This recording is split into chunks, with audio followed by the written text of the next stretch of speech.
according to Gogo or MATSHIQI, of course interviewed by the great legendary Shivambu Wash on his channel. If you want to watch the full clip, you're gonna go and watch Shivambu Wash's latest episode with Gogo.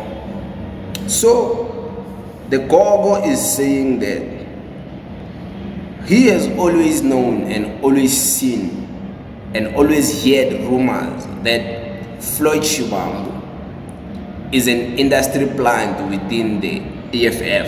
Industry, I mean like the political industry plant. There's been rumors there is a plant from the ANC, and according to Gogo, he's saying that he is not surprised that Floyd Shivambu has left to join MK party because somehow it was never trusted within the EFF. If you don't believe me, listen to this.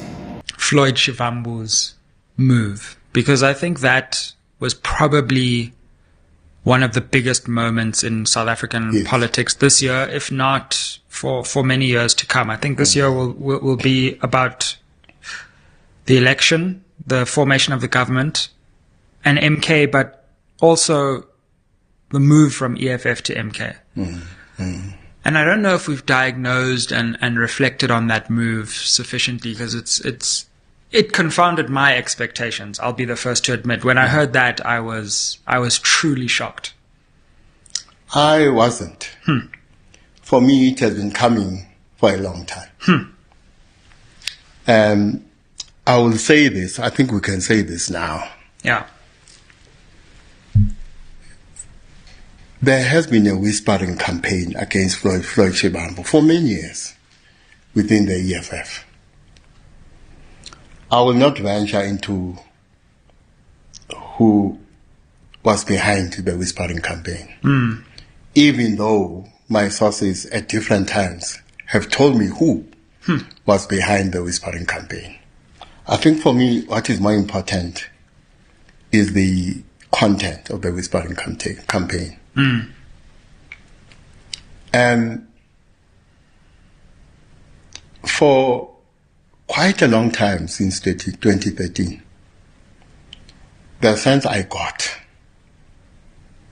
was that he was not trusted in certain quarters within the EFF. In fact, there were even suggestions that he's an ANC plant.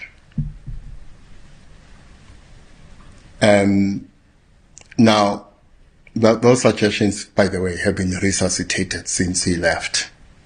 We've always known that he's not one of us.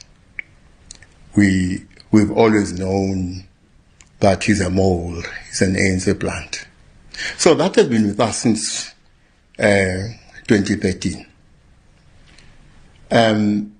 Looking at that and other dynamics around Floyd Shivambu since 2013, I've been expecting this for quite some time. I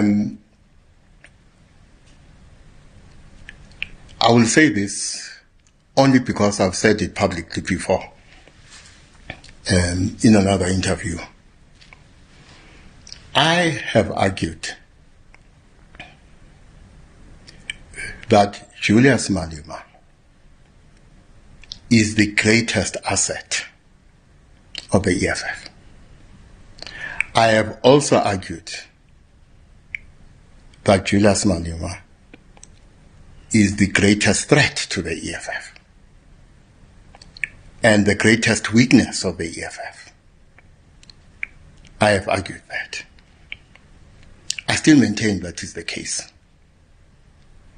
That he is the greatest asset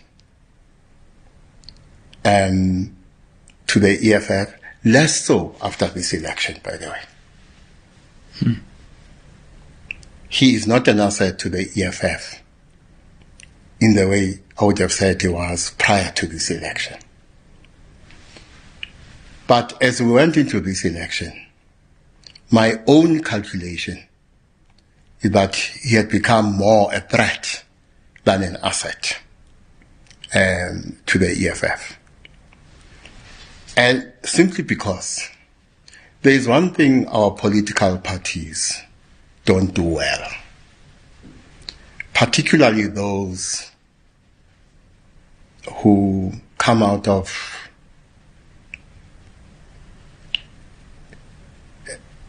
the heritage of the liberation struggle. And here I'm talking about the ANC, I'm talking about the MK party, and I'm talking about the EFF. One thing they're not good at is managing the strengths and the weaknesses of the leader. I see it in MK. One of the reasons MK may implode is precisely because the MK party is not good at managing the strengths and weaknesses of its leader.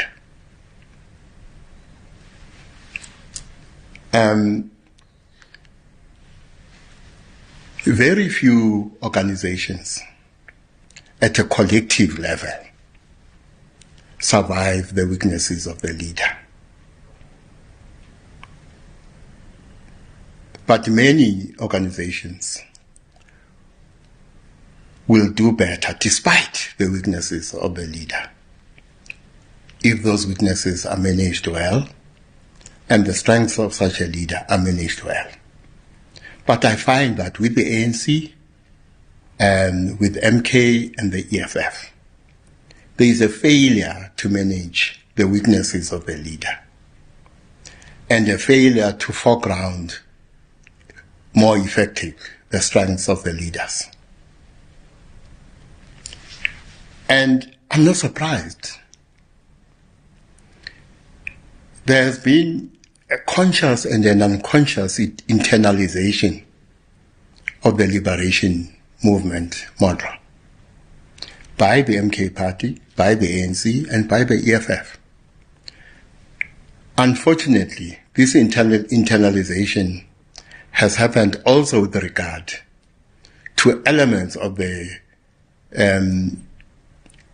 liberation movement model that I find pernicious.